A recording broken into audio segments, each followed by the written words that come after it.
విద్యుత్ విచారణ కమిషన్ కొత్త చైర్మన్ గా జస్టిస్ మదన్ భీమ్రావ్ లోకును నియమించారు. ఈ మేరకు సర్కార్ ఉత్తర్వులు జారీ చేసింది.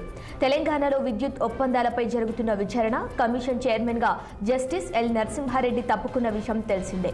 ఇక విచారణ కమిషన్ ఏర్పాటును వ్యతిరేకిస్తూ కేసీఆర్ వేసిన పిటిషన్ పై సుప్రీంకోర్టులో విచారణ జరుగుతున్న సమయంలోనే ఆయన ఆ బాధ్యతల నుంచి తప్పుకున్నారు. ఈ క్రమంలో కమిషన్ కు కొత్త చైర్మన్ నియమిస్తామని ముఖ్యమంత్రి రేవంత్ రెడ్డి అసెంబ్లీ సాక్షిగా ప్రకటన చేశారు. దీంతో కమిషన్ కు నూతన చైర్మన్ ను నియమిస్తూ నిర్ణయం తీసుకున్నారు.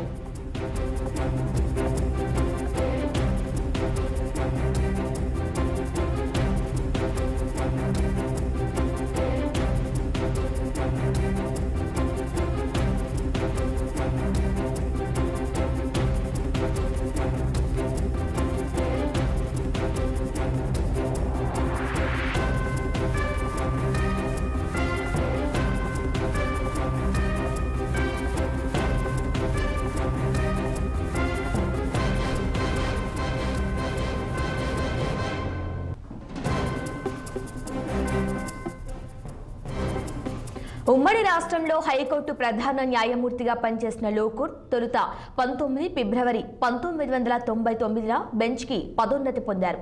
ఢిల్లీ హైకోర్టులో అదనపు న్యాయమూర్తిగా చేశారు. ఇక 1999 జూలై 5న ఆ హైకోర్టు శాశ్వత న్యాయమూర్తిగా మదన్ భీమ్రావ్ లోకూర్ నియమితులయ్యారు. ఇక అటుపిమ్మట 2012లో సుప్రీంకోర్టు న్యాయమూర్తిగా పదోన్నతి పొందాడు. ఆయన డిసెంబర్ 2018లో సుప్రీంకోర్టు సీనియర్ మోస్ట్ జడ్జిగా పదవి విరమణ చేశాడు.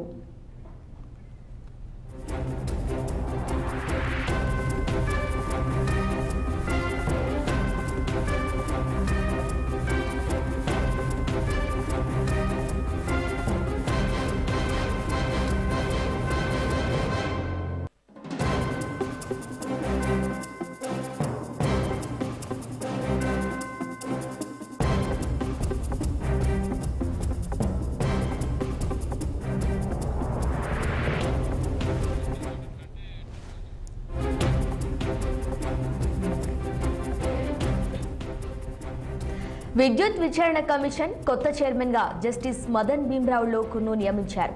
ఈ మేరకు సర్కార్ ఉత్తర్వులు జారీ చేసింది. తెలంగాణలో విద్యుత్ ఒప్పందాలపై జరుగుతున్న విచారణ కమిషన్ చైర్మన్ గా జస్టిస్ ఎల్ నరసింహారెడ్డి తప్పుకున్న విషయం తెలిసిందే.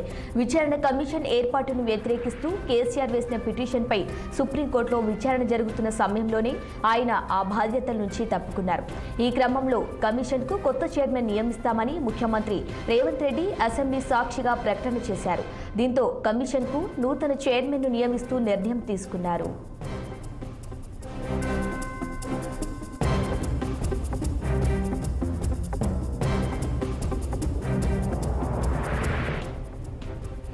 ఉమ్మడి రాష్ట్రంలో హైకోర్టు ప్రధాన న్యాయమూర్తిగా పనిచేసిన లోకూర్ తొలుత 19 ఫిబ్రవరి 1999న బెంచ్కి పదోన్నతి పొందారు. ఢిల్లీ హైకోర్టులో అదనపు న్యాయమూర్తిగా చేరారు. ఇక 1999 జూలై 5న ఆ హైకోర్టు శాశ్వత న్యాయమూర్తిగా మదన్ భీమ్రావ్ లోకూర్ నియమితులయ్యారు. అటుపిమ్మట 2012లో సుప్రీంకోర్టు న్యాయమూర్తిగా పదోన్నతి పొందాడు. ఆయన డిసెంబర్ 2018లో సుప్రీంకోర్టు సీనియర్ మోస్ట్ జడ్జిగా పదవి విరమణ చేశాడు.